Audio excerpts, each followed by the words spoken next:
So part of leadership is not only on the technology side and innovation side, but also on the thought leadership side. And certainly Indiana has, because of leaders like who we have on the stage, have great thought leadership as a state in terms of what are innovations required for the reshoring and manufacturing across our supply chains. And so it's really my pleasure to have Senator Todd Young, our senior senator from the state of Indiana, and Ilya Yuffa, who's fairly newly appointed to president of Lilly USA, formerly led Lilly International's business. So both Senator Young and Lilly, you can't turn on Squawk Box today without seeing a profile on Lilly, and so just amazing performance on the Wall Street, as reflection of the enterprise value from the pipeline, gives great thought leadership to our state as a whole, as being the home for Lilly. So really pleased to have both gentlemen on stage with me. So Senator Young, I'll start with you. You co-chaired and lead the National Security Commission on Emerging Biotechnology that developed a set of top priority recommendations that, taken together, will ensure that we outrun and slow down China in the biotechnology race. Can you please walk us through what those findings were and how the recommendations tied together? Sure. So thank you so much for your leadership, Vince. Thank you to BioCrossroads. I appreciate our hosts here in this beautiful headquarters that I know will continue to expand and add great value to Indianapolis and Central Indiana. So I'm not a professional biotechnologist. My experience in biotechnology, in addition to serving Indiana stakeholders, has been responding to tax or regulatory concerns over the years. And then, roughly 2 years ago, Congress created an independent commission, as we do from time to time. Some of you have some familiarity with our work. It's the National Security Commission for Emerging Biotechnology. Our charge was to figure out how we could optimize our biotech ecosystem broadly, but more specifically, how we could optimize it to serve the interests of our defense community and to keep the American people safe and secure moving forward. We have produced a report with 50 recommendations. Half of those recommendations center around how to prevent our adversary from moving faster as it relates to biotechnology. And the other half are how can we accelerate our own innovation, our deployment of innovation, and all the rest. We have about half of our recommendations working their way through Congress, but some I would regard as more important than others. Among the things that we focus on is first, we need a plan, and we need someone in charge of the plan in the White House. China has a plan. It's right there for your review. And Made in China 2025, they're working the plan. Their system is, of course, different than ours. Their system of central planning and brute force economics, throwing bodies and talent and lots of resources at a problem. But it's been, frankly, remarkable what they have accomplished within their own system. We need a plan articulated. We need to hold people accountable. So number one is that, creating an office within the White House to coordinate this and on an ongoing basis update that plan. Number two is make sure that we have the workforce trained from technician level up to postdoc level. We're dedicating the resources towards it. We're optimizing our workforce, so several recommendations around that.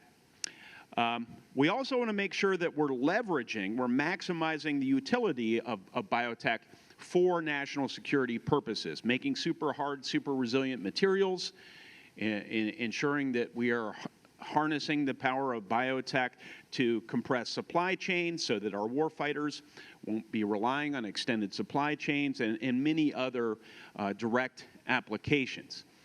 We need to be more intentional with respect to partnering with allies and partners. If, in fact, we're serious about making sure that all of our allies and partners are pulling their weight and contributing to our alliances and partnerships. I think that's the right point of emphasis, but we need to reassure them and engage with them to find shared priorities, to leverage their competencies and to contribute ours. That will cause our resources to go further in realizing shared objectives. Standard setting, that will be increasingly important as so many folks out here and in laboratories around the country are pushing the frontiers of biotechnology, and we're realizing innovations that not only challenge our perceptions of what is possible, but challenge some of our maybe fundamental values about how, you know, so we need to make thoughtful decisions, considered decisions, and then establish regulations and standards around those decisions, those public policy decisions which are informed by our values. And if we can lead on that, then we can harmonize our regulatory standards with those of our allies and partners, and our adversaries will have a difficult time dominating key markets with products and biotech services that are incompatible with what we might call Western values. So those are among the things at a high level that we recommend. You can visit biotech.senate.gov to get a more detailed exposition of what our commission found, and we've actually done some additional work since producing our report, so that's all laid out on the website. It's a super comprehensive plan, and kudos to you and the commission on developing that. When I was at an airport on a layover, actually, I utilized AI and put the report into AI to give a liberal arts major like me a dumbed-down version so I could digest it, and it was just super work by the commission. So you're looking at someone with a BS in political science, and that's literally so. Fair enough. Right. And so when you think about the commission report, Senator, and you are so intimately aware of the assets we have here in Indiana, which are considerable, what do you see as opportunities to localize these national recommendations and bring those to Indiana? And what relevance is that for us? Manifold opportunities from our recommendations to double down on our research. We're already doing world-class research here. I see more opportunities to recruit the world's best researchers into the central Indiana area and other areas of Indiana increasingly, and put them to work in the area of biotech, thus adding to not only our universities' reputations, but also to help grow our economies. Manufacturing, of course, we are, as I like to brag on a regular basis, we're the leading manufacturing state on a per capita basis. So the intersection of advanced manufacturing and biotechnology is very exciting, and I think we have the opportunity, if we seize it, to lead the way. Workforce development, we've proven there are a lot of excellent universities. We have some of the most excellent, I like to think, here in the state of Indiana. But you know, I actually find that the greater challenge when I talk to people, this applies to semiconductors as well as biotech and other areas, greater challenge seems to be at the technician level. Who can really create at scale the workforce that is needed to perform some of these really essential tasks that don't get as much notoriety? Well, we've done it. Purdue partnered, I think perhaps most interestingly to me, with Ivy Tech to produce, you know, a current generation semiconductor workforce. I think there's a case to be made, and we'll make it, that we can do that for biotech as well. Lilly's trying to do some of that up in Boone County, and there are many other opportunities, and I'm happy to unpack it a bit more, but yeah. You know, great areas, and I think we're already making some good progress in workforce development with our friends at ARI through the Heartland Bioworks and the BioTrain effort that Anne-Marie and others help lead.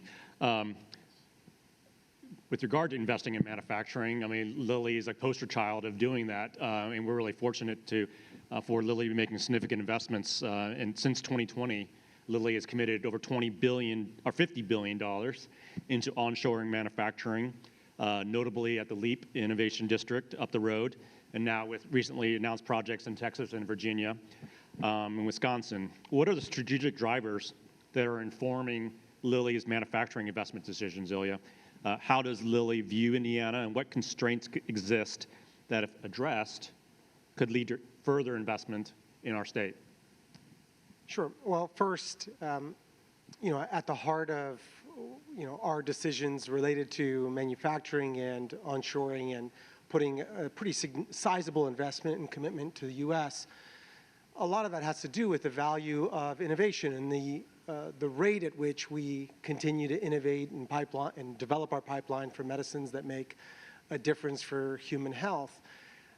And at the heart of that, we make our commitments based off of a variety of aspects. I think, Senator Young, you've touched on a number of them that are an opportunity for the U.S. to excel at innovation and be more competitive globally and address the component of how do you out-innovate. And at that component, you need to have an ecosystem that values innovation. That is at the heart of some of the decisions that we make related to a lot of our capital investments.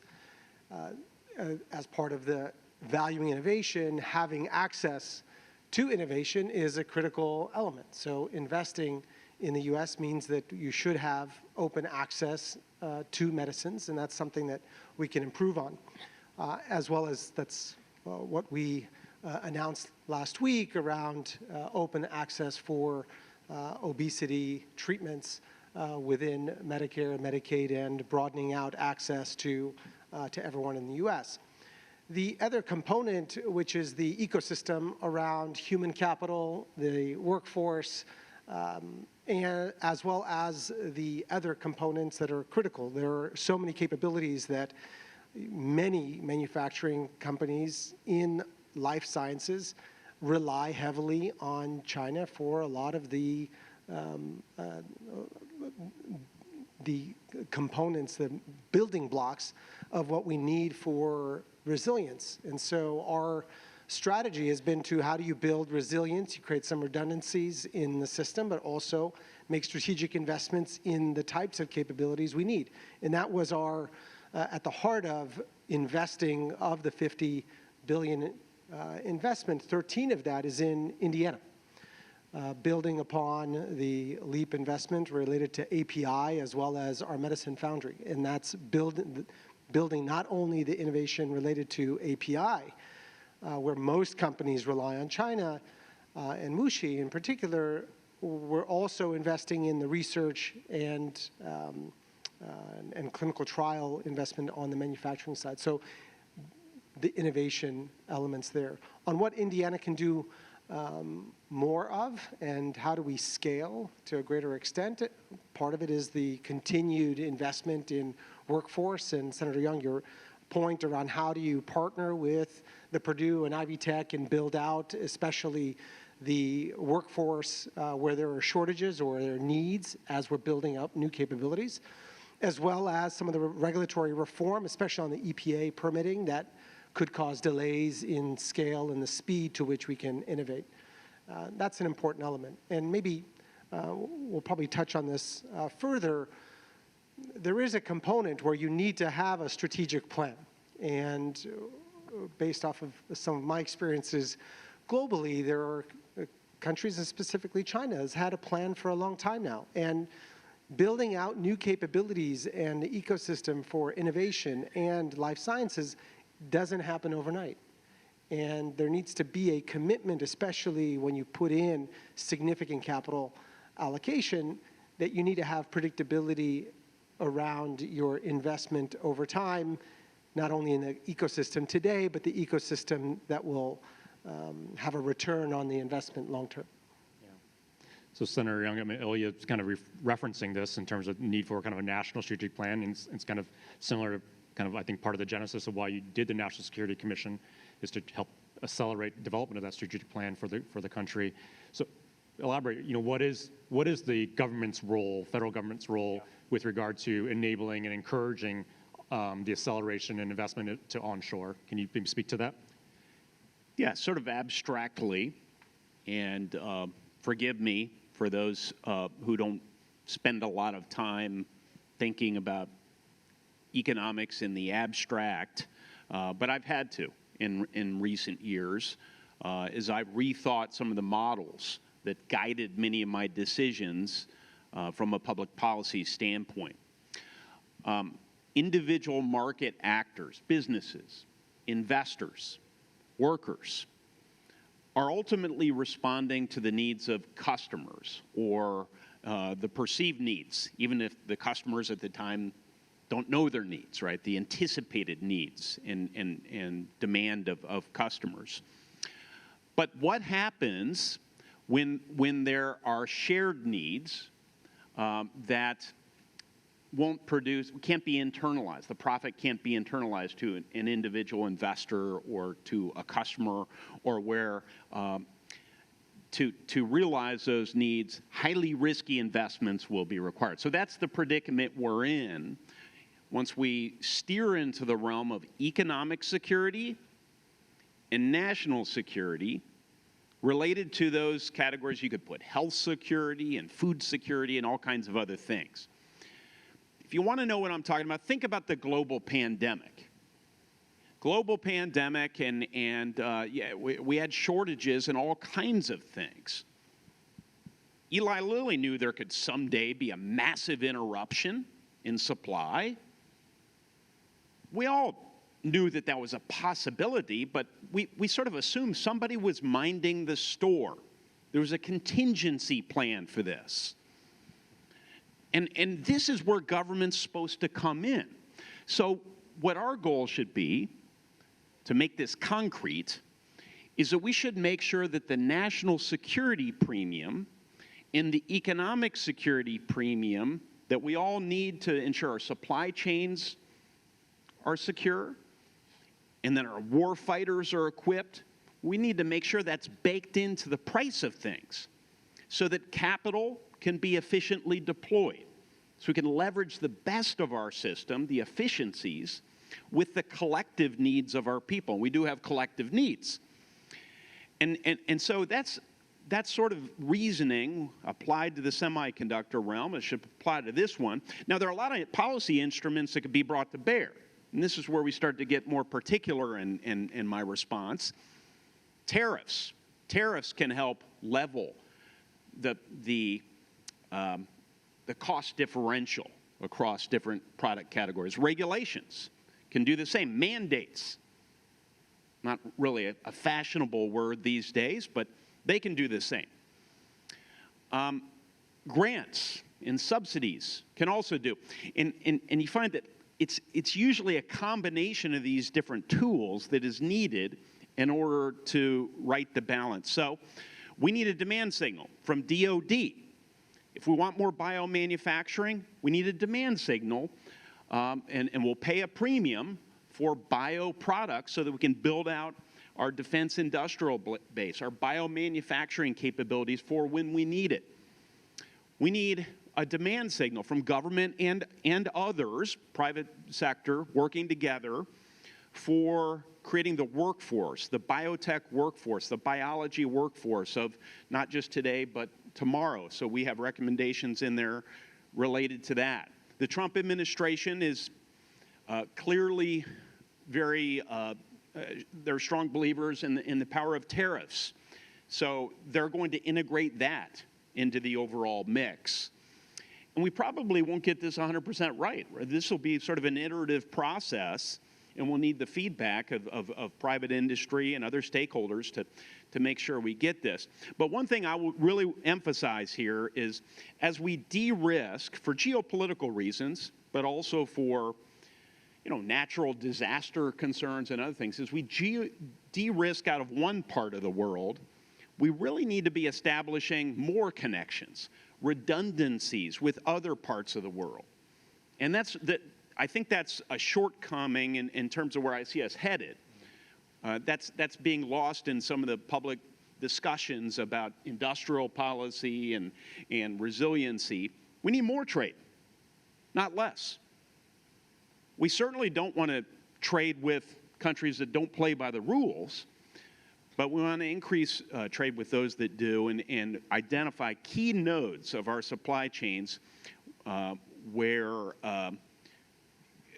we'll have multiple, we don't want single points of failure in our economy. Yeah.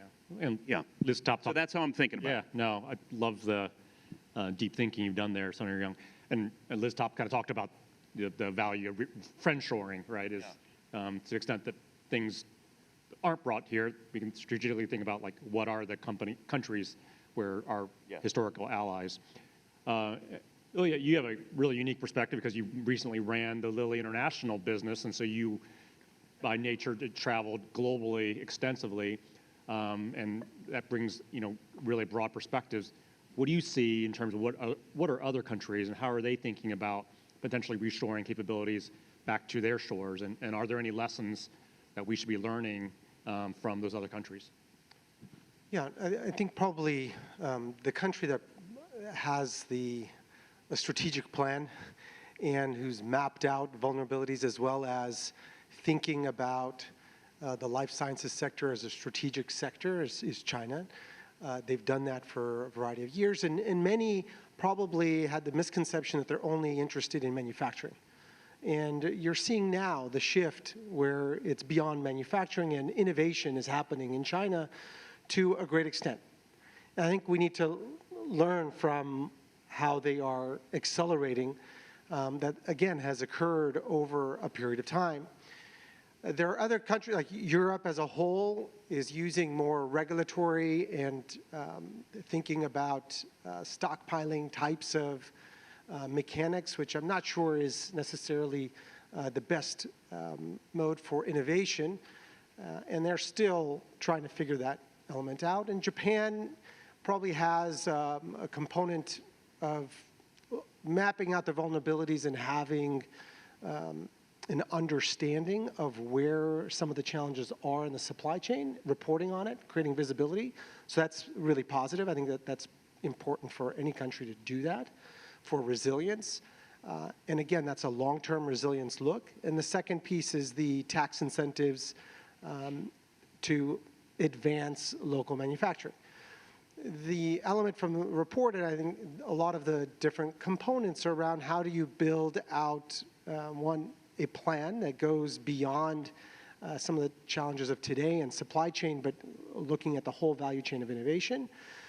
The aspects of what are the vulnerabilities, not just in the supply chain, but capabilities. So what are the capabilities and workforce that you need to actually create elements that do not exist in the U.S.? I think that's an important element to put emphasis on because that's going to take time to build. I mean, we know that just in our investments in Indiana and the U.S. that it's going to take time to build, but we're looking at our own, like as a company, we don't want to be reliant on just one country for the building blocks of our innovation. We also are thinking beyond just China. How do you incorporate the different elements that create strategic advantage within our industry? So how do we shorten the timeline of innovation and the scale of manufacturing? So that's why we're building out API as well as research and clinical trial manufacturing integrated into one facility. That's the unique part of our investment in LEAP in Indiana, is that is one of a kind. We believe that will shorten timelines for our innovation in the long run. We won't be able to do that alone if we want to change the ecosystem in the U.S. to be more competitive. We need the industry and partnership with government to actually achieve that. Great. With regards to, connect the dots here for us, Senator Young, in terms of how your thinking that you shared earlier and the topic we're talking about relates to your leadership around the CHIPS and Science Act, and what was your thesis behind your authoring and sponsorship of that legislation, and what kind of foundation did you hope or dream about that investment would make for us as a country? Well, the CHIPS play, which is what receives by far the most attention, was an economic resiliency initiative, and I touched on that some earlier, focused on semiconductors and reshoring a portion of our production, enough to take some risk out of our supply chains, and then critically, though it only required modest funding, working with partners and allies to establish a bunch of new connections to fill any gaps that we collectively had. That's going quite well. The science portion would have really doubled down on federal research at a time when I think we need to, and Congress thought we needed to, and we're having debate now about how we can improve our federal research ecosystem. So I hope once we do that, we can appropriate the monies that were authorized to do that. And then we wanted to invest in, we had a tech hub competition, and that was designed to serve as frankly, through incentive, modest planning grants, followed by an infusion of funds for a select group of tech hubs that are designated. We wanted to incentivize different types of stakeholders, all with talent and competencies around the country, to come together and explore how they might uniquely combine their competencies in a way that would collectively benefit a region and the country.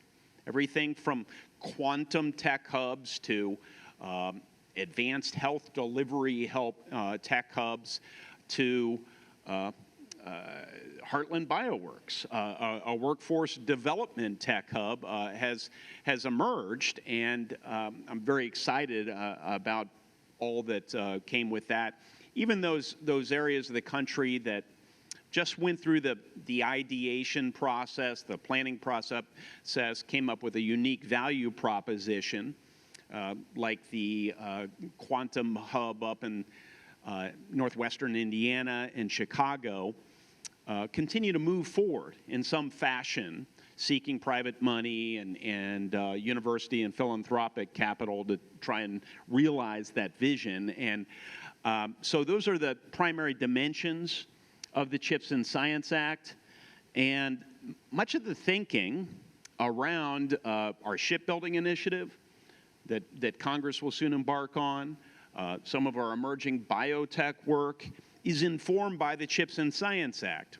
What has worked, what has not worked, and all the rest. Yeah. Great. Thank you for connecting the dots there.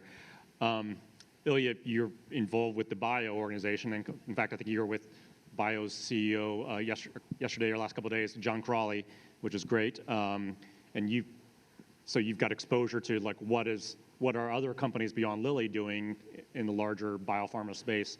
How are, not that you're a bio spokesperson, but if you were to characterize, how are other companies like Lilly thinking about this onshoring need and reshoring of capabilities? What are the conversations that are being had in boardrooms besides Lilly's? Can you give a little insights into that? Sure. At the heart of it, maybe where I first started, which is it starts with the value of innovation and having a common ground with both private sector and government around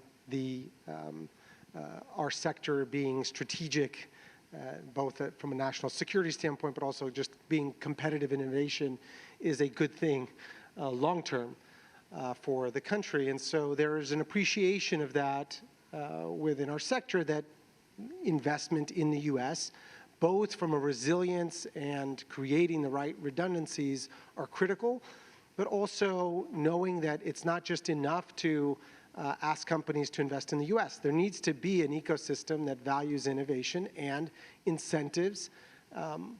The parallels around the CHIPS Act and finding ways to provide incentives, as well as thinking about all the debates and tension related to intellectual property in life sciences sector, the pricing and value of innovation in the U.S.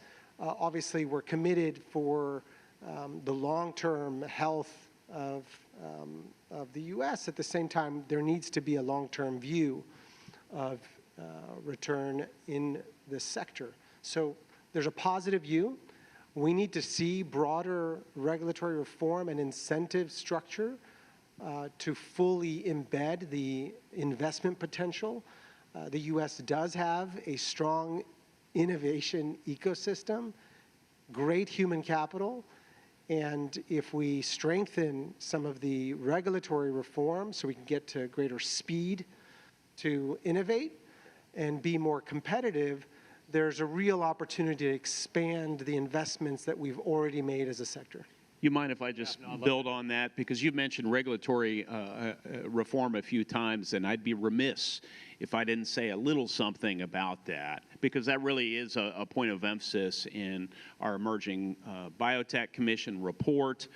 I discovered, as did the other commissioners on the commission, that so many biotech startups, particularly those who end up coming up with innovative products in the bioindustrial realm, have to deal with not one, not two, but 3 regulators, at least initially. So it's EPA, it's USDA, and it's FDA. And it's often unclear who to work with. And by the time many of these startups get to the point where, you know, they might be a viable business, like, time's run out, right? And so that's just a little comment about the complication of this. So we come up with a better system, sort of an air traffic controller. I don't know, not maybe the best metaphor. They're back to work now, yeah. Yeah, we're back to work now. But you know, a traffic cop for biotech regulation. That's one of the things we focus on. Now we're trying to manufacture also an innovative discipline, and it's very exciting to me. There's a great promise in this for the Hoosier economy. But we need permitting reform at every level of government, and Congress certainly needs to do its work. Seems to me this is the sort of thing we really ought to push on, because there's a lot of bipartisan support behind this. So in coming months, I hope we can make that happen. And then I would just say more generally, the Trump administration gets this. If you look at the first Trump administration, they focused a lot on regulatory optimization.